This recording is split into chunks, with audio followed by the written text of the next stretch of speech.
Hi everyone! Kamusta na kayong lahat dyan sa mga nanonood? Sorry ngayon lang tayo nakapag-video regarding pixels dahil nag-Holy Week tapos nagkasakit tayo. So inuubo, wala rin akong boses, no? Walang boses para mag-tutorial. So ito na nga, no? Ano bang latest regarding about the pixels? Ang latest about pixels is about the guilds. So, unang-una, wala pa tayong, hindi pa buo yung pag-update nila regarding chapter 2. So, na-delayed po ng 2 weeks to 4 weeks ang chapter 2, no? Pero, nag-update sila ngayon about the guilds. So, regarding sa guilds, it's about the guild membership or the shards buying. No? Ano ba yung shards na yon? So, yun yung kailangan mong bilhin para makapasok ka or para magkaroon ka ng membership. Ano ba yun? Paulit-ulit na lang tayo. So, ayun na nga. So, makikita nyo sa screen, no? Nandito tayo sa dashboard. Then, the guilds. So, makikita nyo, nag-join ako sa Pixelated People. So, shout out to all Pixelated People kung mga nanonood man. Thank you for trusting me. Nice. Ayun. So, kung wala pa kayong guild, so pwede kayo maghanap dito. Just join their watch list. So, ang advice ko lang is maghanap kayo nung talagang matatrust nyo na guild. Kasi marami akong nababasa, no, sa Pixels Discord na merong guild na sinalihan sila. So, the price of the pixel, the shards is mataas. So, ang nangyari, so, halimbawa, meron silang parang 14 lands, no? Parang may 14 lands sila. Pero, parang after nila bumili, so parang marami, so mga 100 plus yung mga members nila doon. Parang nakikita nila unti-unting nawawala yung lands, parang hindi nila alam kung parang binibenta, parang ganun. So, sabi dun sa nag-post doon na nag-aalala sila dun sa pixel token nila, no? So, once na bumili kasi kayo ng shards, yung pixel token na yun, nasa guild, parang magkakaroon kasi ng treasury. So, yun yung kailangan niyang i-note nyo na maghanap kayo ng trusted na guild.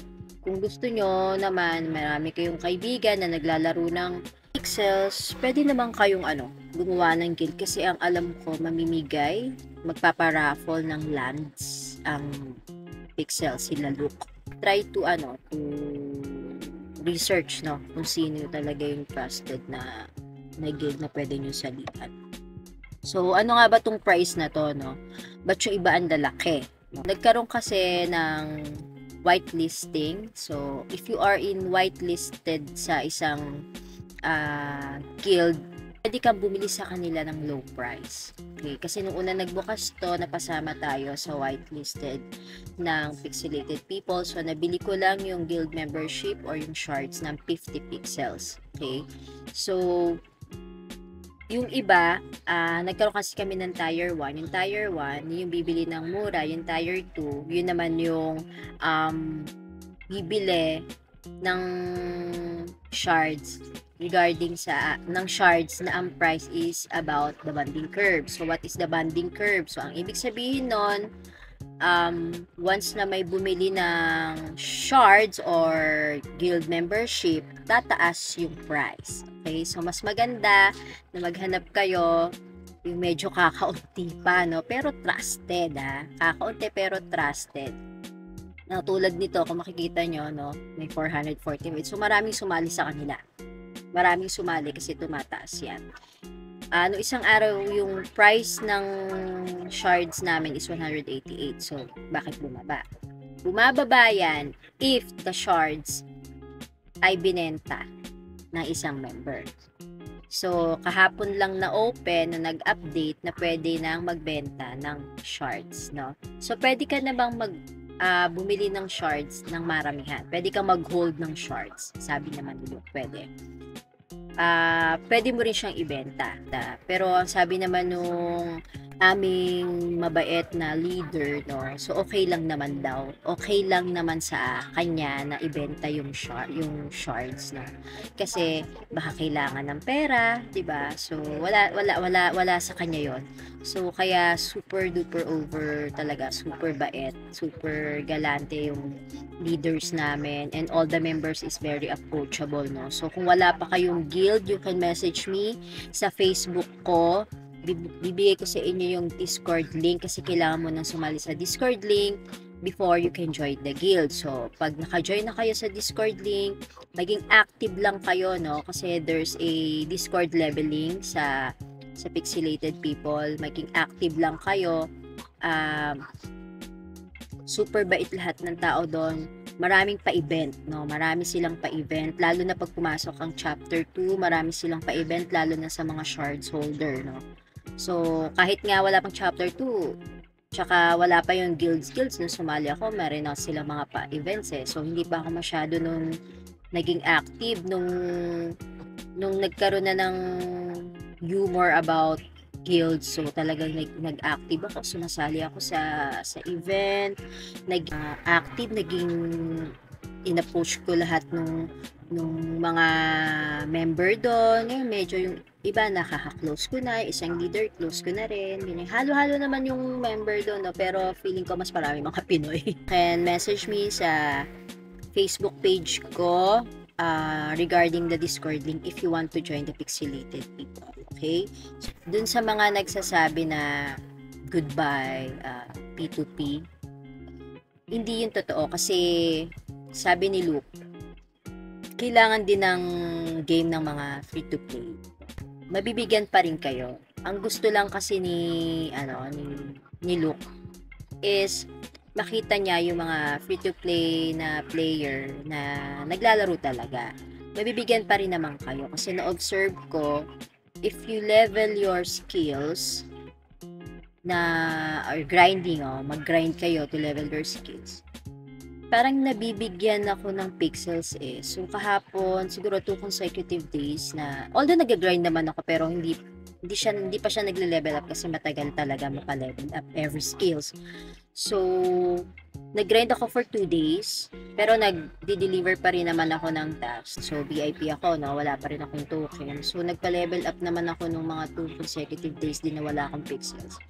Ngayon, nagbibigay na sila ng 5 pixels, parang mga 8 hotato, no? Kahapon, 8 hotato, binili ko sa marketplace, tapos deliver ko. So, may 5 pixels na ako. So, naka 12 pixels din ako kahapon. Not bad na rin kasi libre mo naman makukuha yun basta mag-deliver ka lang eh, di ba? Oras mo lang naman, lalaruin mo lang naman, di ba? So, okay na yun na 12 pixels, no? If you want also to know every update regarding the pixels, kasi paano yan, paano to, ganyan, anong update, ano to, bakit nangyari to, bakit ganyan, you can go to the Discord of Pixels. Okay, yan, Discord ng Pixels. Meron dyan mga announcement, minor announcement, and also if you're not attending the AMA, the AMA event, kasi nga 3 AM yon dito sa atin, so you can read the info and recaps about the AMA. So, nandyan naman yung lahat ng tanong at nandyan din lahat yung sagot ni Luke. Okay? Nung nag-update about the token, so pwede tayo mag-withdraw kahit FTP tayo, kahit mababa ang reputation natin, pwede tayo mag-withdraw ng minimum of 20 pixels. Today, binago na po iyon. Kailangan nyo na ng 600 reputation score para makapag-withdraw. Ginagawa nila yan kasi dahil sa mga bot. Okay, sana maintindihan nyo rin dahil nung verify is na-exploit ang Berry. So ngayon, ayaw na nilang mangyari yon. Gusto nila is maging fair naman sa lahat. So for me naman is, oo, mahirap pero nagiging fair lang sila. Habang wala pa yung chapter 2, you can pa-level nyo yung mga skills mo. And sa MP, medyo nagkaroon na rin ng pagbabago. Pag pumili ka sa MP, merong 3 seconds cool down, no? So, pag nakabili ka ng isa, may 3 seconds para makabili ka ulit. Tapos, nagkaroon na rin ng energy, no? Mababawasan ng energy. Every purchase ng 0.5 na energy. So, okay lang din naman yon kung bulk naman yung bibilin nyo. Tapos, nagkaroon na rin ng limit ng listing kung magbebenta kayo kasi nga may nakita si Luke na nag-post na ginawang only storage yung marketplace. So, okay naman yon. Pero ang dahil nagre-reklamo, bakit niya pinost? Yan tuloy nagkaroon ng limit. So, 5 listing na lang ang kailangan nyo ilagay. Pero pag VIP kayo plus 5, then if you are VIP landowner, landowner plus 5 din. So, max ng 15 ang pwedeng ilagay. So, kami mga VIP, mga 10. So, di ba?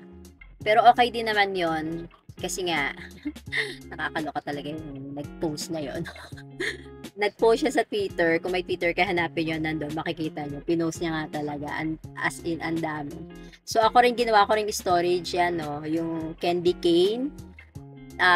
Yung red na candy cane, pinost ko. So, mayroon akong 10. Bali, ang price na 11,500. So, nabili siya. Nabili siya. So, nagulat ako. Akala ko hindi mabibili. So, yun yung mga update, no? So, doon naman sa dashboard nga pala, no, nagkaroon sila ng tweaking about the algorithm. So, kung hindi kayo makakuha, huwag kayo mag-alala kasi ang sabi ni Luke, medyo priority muna nila is the VIP and the landowner. Pero hindi ibig sabihin na wala makuha ang F2P. Sabi ko nga sa inyo, you have to play the game. No, hindi, wag lang hanap ng pixel token. No? You have to play the game, level up your skills. Pagdating naman kasi ng chapter 2, di ba? It will be it's a must, no? It's a must leveling your skills. So katulad ko, nagpapa-level na ako.